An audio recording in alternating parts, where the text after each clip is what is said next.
আরেক ভাই প্রশ্ন করেছেন যে এক বক্তা কন্ট্যাক্ট করে দাওয়াত নেয়ার ফরম ফেসবুকে দিয়েছেন, 60,000 টাকা ওয়াজের আগেই পরিশোধ করতে হবে, এমনকি বক্তার বিভিন্ন শর্ত জুড়ে দিয়েছেন। এই অবস্থায় আমাদের কি করা উচিত? আপনাদের 1 নম্বর উচিত হলো দাওয়াত না দেওয়া।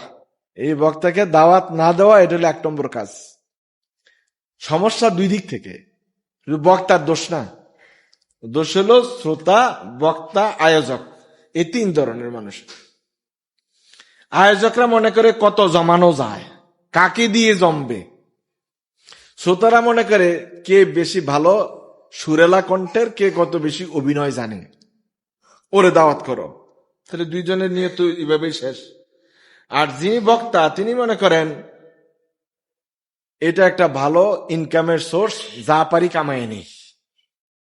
তাহলে 3 দিক থেকেই কিন্তু নিয়তের কোনো পরিশুদ্ধতা নাই। শুধু বক্তার উপরে যে চাপাইয়ে দিলেন, এটা বক্তার একার দোষ না। আপনি কেন দাওয়াত দেন? আপনি যদি দাওয়াত না দিতেন তাহলে সে শর্তগুলো জুড়তে পারতো না। তার মানে আপনার নিজের স্বার্থ সেখানে জড়িত। আপনি চান আপনার মাহফিলে প্রচুর লোক আসুক, ভাইরাল বক্তা লাগবে। তো ভাইরাল বক্তা চিন্তা করেছে যেহেতু আমার চাহিদা আছে, সুতরাং আমি রেট বাড়াই দিই। যেমন যে কোনো পণ্যের যখন বাজারে চাহিদা থাকে, তো কোম্পানি কি করে দাম বাড়াই দেয়। সে চিন্তা করছে আমার যখন বাজারে চাহিদা আছে আমি দাম বাড়াই দিই, সে দাম বাড়াই দিয়েছে।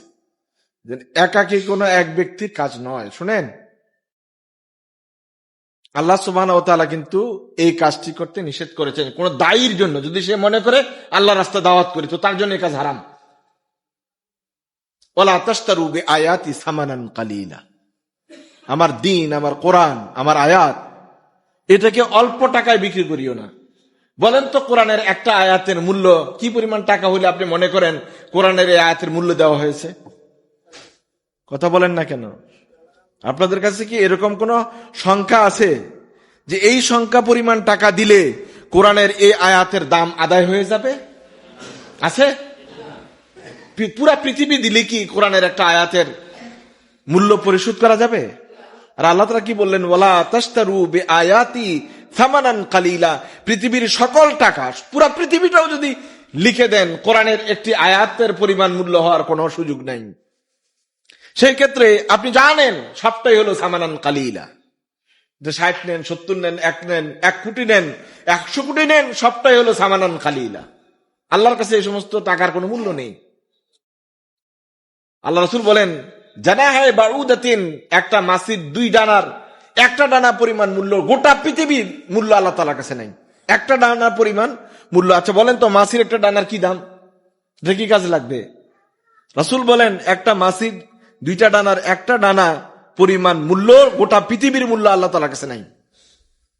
সেক্ষেত্রে যদি আপনি মনে করেন কোরআনের বিক্রি করবেন, বিক্রি করে যত টাকা নেবেন পৃথিবীটা দিয়েও যদি নেন, সামানান কালিলা। আর আল্লাহ তাআলা এটা নিষেধ করে দিয়েছেন। সুতরাং কন্ট্যাক্ট করে ওয়াজ করা যদি হেদায়েতের নিয়তে করে থাকেন, তো এটা আপনার জন্য হারাম।